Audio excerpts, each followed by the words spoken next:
See if I get this adjusted just right. Is that okay? But I speak pretty loud anyway. First of all, thank you for inviting me to come here today. I've been excited about coming ever since I got the invitation, and I've been looking forward to it. I'm happy to be here. I'm sorry I'm a little late. Just never been out here before and miscalculated, and even my GPS stuff miscalculated too. But anyway, I wanted to tell you a little bit about my own personal background, my own education, some of my own job experience, and then some of my political views. And we're going to wrap that up with this software application that I'm developing right now. And you'll be the first group to actually see it, a sample of it. So after that, I'd like to then open it up to questions and answers if we have enough time. I don't know how much time we have, but instead of getting into it all before, or me getting off on a sidetrack of one particular topic, I figure you guys can steer me in the direction that you want me to go. I'll go ahead and get started then. My name is Murray Mark Thiebodeaux, and you probably assumed that I'm not from here. I am a Cajun by birth, but I am an Oklahoman by choice. I've been here for 25 years. I like it here. My parents raised me in Louisiana. I was born in Lake Charles, Louisiana. My dad was a chemical engineer, worked for a city surface oil company. My mother was a music teacher for the school. They didn't have enough money to pay for music teachers for every school, so she was a traveling music teacher. She really loved that job, but it didn't pay very well. You know, Louisiana's 50th on the pay scale in teachers. So she opened up a ladies' dress shop where she sold formal wear and wedding dresses and things like that till just about 10 years ago. They did encourage me to go to college and get a degree, which I did. I got a degree from McNeese State University in business with a minor in computer science, even though it's not really counted because they didn't offer a minor in computer science back then, but I took enough hours to get one if they did. I was very interested in computers. My first job after I left Lake Charles area was I moved to Dallas, Fort Worth area, and I worked at a computer store, and this is the time when the computer stores were just starting. So I sold Apple computers, and IBM computers, and Digital Equipment Corporation computers, things like that for a few years. Later went to work for a manufacturing facility in California as a tech support rep, and then later a product manager for Ethernet products. That's the little devices that you plug the phone cables in the back of your computers. I worked for a company that made those Ethernet boards, and on those little boxes where you plug them in, the little hubs, we made those too. I was offered a job in Tulsa, Oklahoma with Wiltel to work in their wide area communications area, as in they were tying together telephone systems and then private data systems for large corporations, but they wanted to get into tying together LANs, local area networks, from small businesses. That was my bailiwick. So they hired me, and I worked there for a few years doing that, and then the company started what they call a concept development group. The concept development group was basically a think tank group within Wiltel where they selected 6 employees from within the company to look at new technologies for review to see if the company wanted to pursue those. So we would do traditional research as far as looking at articles, things like that. We would visit the corporations, the manufacturers that made these products. We would have our own focus group meetings, and then we'd write up these executive summaries that would be presented to the managing directors of the company and also the board of directors. These were typically just a 2-page summary of a particular technology. One of those was internet technologies. That's one of the ones I worked on. Well, because of my background of seeing standalone computers and then local area network computers and now wide area networking computers and then the internet, it just all seemed to fall into place for me. I saw a trend happening.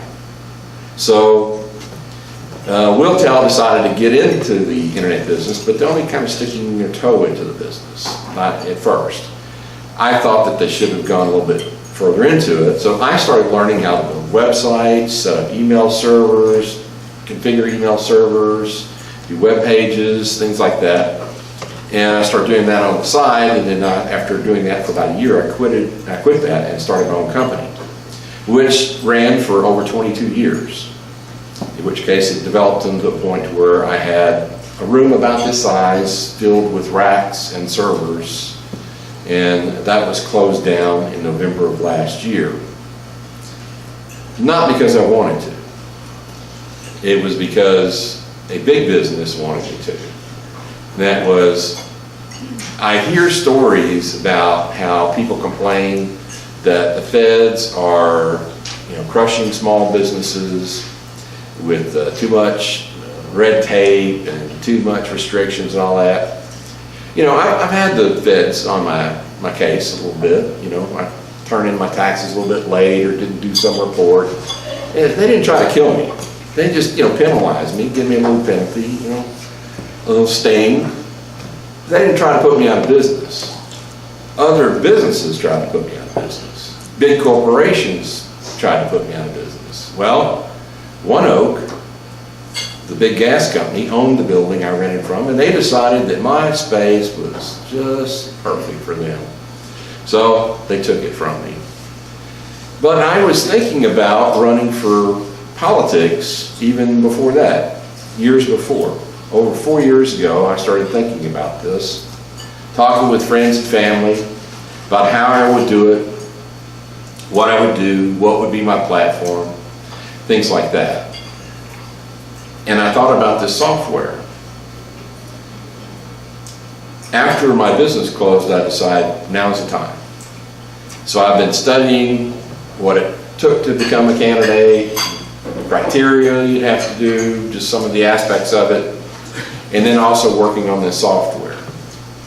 So I would like to show you that software and tell you a little bit about why I designed that software and why I think it can change everything in the way we vote.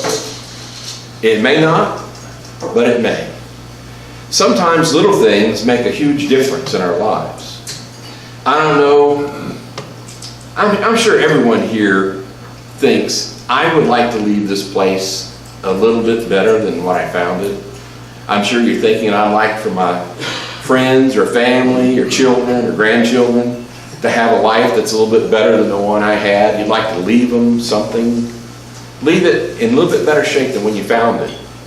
Or have a positive spin on someone's life, whether or not you give it to charity or you just help one someone out personally. Well, I've done that. I've helped people out personally. I've helped groups out personally. I like that. I like that feeling of philanthropy and being able to help. I don't have any children. My wife and I don't have any children. I don't think we're going to have any at this stage. But I really enjoy helping other people, and I like the fact knowing that I made a difference in someone else's life, a positive difference. But sometimes it doesn't take that much. You don't have to give someone $1 million to make their life better. Sometimes it's just some encouragement, sometimes it's a job, sometimes it's just a little guidance.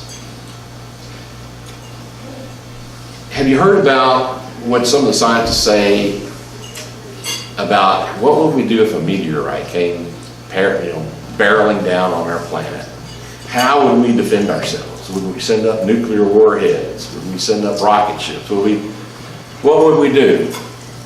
And almost unanimously, they all agree that if you find out long enough where it is, it does not take much to alter the course of that massive object. And just push it just a little bit, just nudge it a little bit. It'll miss us. You don't have to have a big explosive commitment on some things to make big changes, to make a big impact. That's what this software is. A lot of people, just your vote, your one vote, can make a huge difference. We don't have to change the world, we can just change one little thing. And if enough of us do that, big things can happen. Now, I'm not going to promise you that it will change the world, because I don't know if it is. I just think that the time is right to do this. I have a feeling that now is the time to do this. I hope that you agree with me. I hope you'll be excited about seeing it. And I hope that you'll support me with your vote and possibly a donation. I'm going to show you that software now. It's called Vote OK.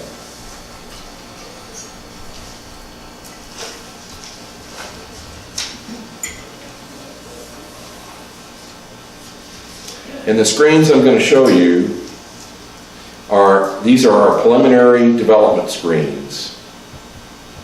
That is, it's not an actual live program as of right now, but these will be the screens that you see once you download it and put it on your smartphone. So the first screen comes up. We use the background of our flag, the colors of our flag. We use the dream catcher, and then also we put the name on it, and then we the people, and then the little graphic there for yes or no. It's a very simple program. Once you load it up, this is just an example. This is a text example, so it's not real. It's not a live program yet. These are not real bills, but they will be. And what it shows you is that it will put the bills in order of timeliness to be voted on. So in other words, the bill that needs to be voted on first will be one of the first ones listed. So you know that one you need to pay attention to if you like. You can just look at the name of the bill and go, I'm interested or I'm not, you know. If you look at a bill and it's like, you know, a bill to, name the color of black on tires. They have some weird bills. Anyway, you go, I'm not interested in that. But maybe you are interested in that. Well, you can vote on it. So what you'll do is you touch on that bill, let's say like the 1865, and it will go to another screen. Again, this is a sample screen. And this will show you the name of the bill, the description of the bill. Now this is the real bill name. So it'll tell you the real bill number, the real bill name, a description in layman's term. Now this description will be created by myself and the staff. If I'm elected, I have 4 people in the office working that are staff. I can hire more if I need to. I get so much of a budget and that's it. So I can also get interns and volunteers and stuff like that. So we'll create basically a condensed version of what this bill will be. Now here is where I could influence it in the wrong way. I could say this thing is the best thing since sliced bread when it's not. But I'm not going to do that. You're not going to use it if you see that. So we're going to put the truth in there. But you can also look at the full bill. You see there's a link there for the full bill. You'll touch that and it will bring you to congress.gov. It'll download the full bill and you'll be able to read the full bill in all its legalese. If it's 1,000 pages long, you'll be able to see that. I don't think a lot of people are going to do that, but some might. But you'll be able to see it. It's there if you want to see it. Then you'll be able to vote yes, no, or not sure. Isn't that simple? That's exactly how you vote on the floor. You don't get to vote, maybe, whatever. They present a bill and you have to vote yes or no, or abstain. That's it. There's no other way to vote. So you'll see exactly what the congressmen on the floor are seeing. You'll see the bills they're seeing, and you'll be able to vote just like they are voting. And then once the voting is complete, we'll have totals. I'll see this total, and then we'll present this total to you. Now you say, Murray, why is there verified and non-verified groupings?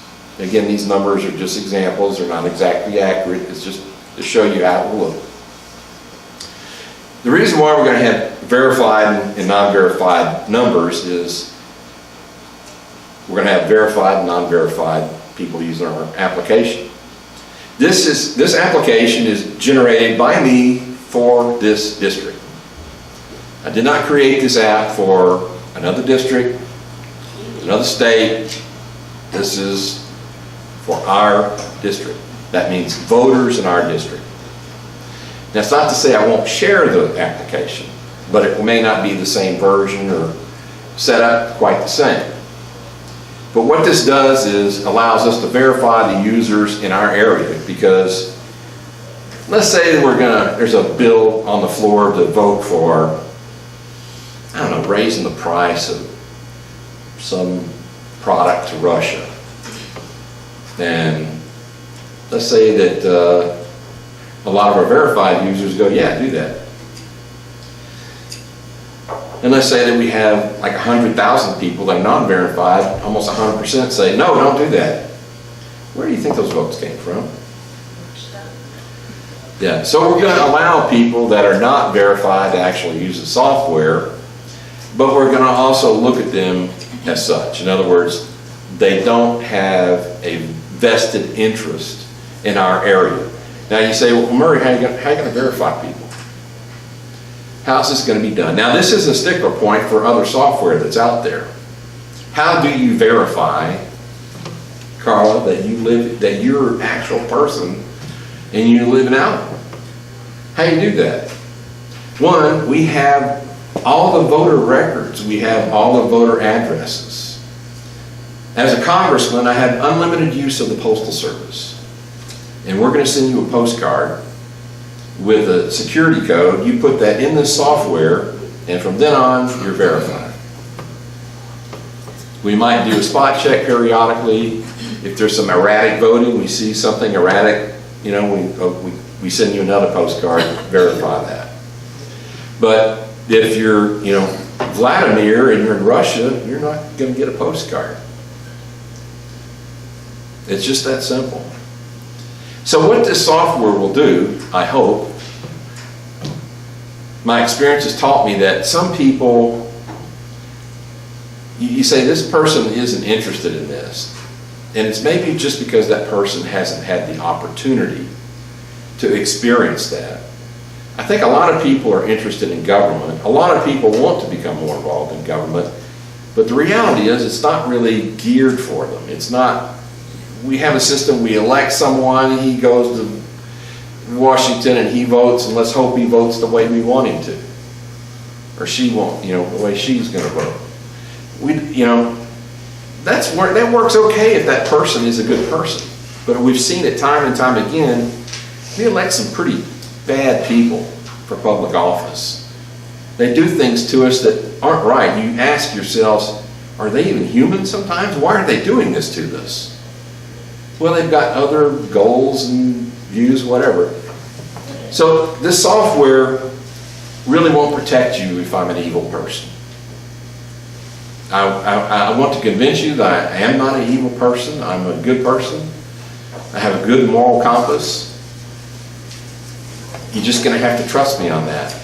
That this is an example of my expression of that, of saying, look, I'm going to give you a direct input into this process and visibility into what's going on. That should be enough to convince you that my heart's in the right place.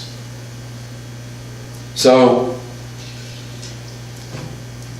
that's basically it. I think this software is going to change the way people communicate with their congressman. I think it will get a lot of people interested in government that maybe weren't. I think it'll get a lot of young people involved in it because, let's just be honest, they live with their cell phones. They go to bed with their cell phones. They wake up with their cell phones. And that's one reason why I did this.